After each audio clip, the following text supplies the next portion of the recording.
இரகசியங்களை பாதுகாக்க வேண்டுமா? ஹசரத் ஜாபிர் இப்னு அப்துல்லா ரலியல்லாஹு அன்ஹு அவர்கள் அறிவிக்கின்றார்கள், சபைகள் அமானிதங்களாக இருக்கின்றன.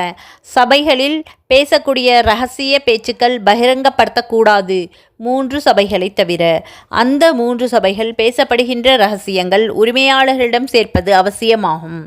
முதலாவது, அநியாயமான முறையில் இரத்தம் ஓட்ட கொலை செய்ய பேசப்படுகின்ற இரகசியம். இரண்டாவது, விபச்சாரம் சம்பந்தமாக பேசப்பட்ட இரகசியம். மூன்றாவது, அநியாயமாக பொருட்களை அபகரிக்க பேசப்பட்ட இரகசியம் என்று ரசூலுல்லாஹி ஸல்லல்லாஹு அலைஹி வஸல்லம் அவர்கள் கூறினார்கள். இந்த ஹதீஸில் கூறப்பட்டிருக்கின்ற இந்த 3 செயல்களின் உதாரணங்கள் அடிப்படையாகும். நோக்கம் என்னவென்றால், ஒரு சபையில் ஏதேனும் பாவ காரியத்திற்கு அநியாயம் செய்வதற்காக ஆலோசனை செய்யப்பட்டால், நீங்கள் அந்த சபையில் கூட்டாக இருந்தால் ஒருபோதும் அதை இரகசியமாக வைக்கக்கூடாது என்பதாகும்.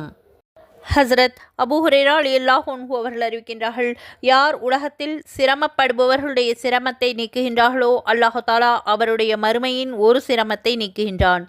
யார் உலகத்தில் ஒரு முஸ்லிமுடைய குறையை மறைக்கின்றார்களோ அல்லாஹ் தஆலா அவருடைய குறையை மறுமையில் மன்னிக்கின்றான்.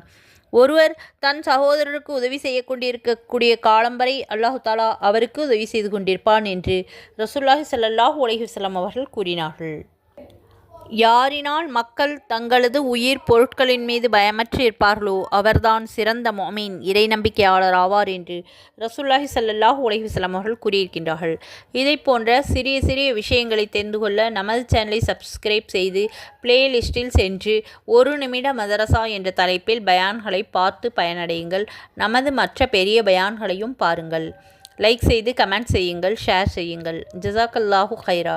அஸ்ஸலாமு அலைக்கும் வரஹ்மத்துல்லாஹி வபரகாத்துஹு.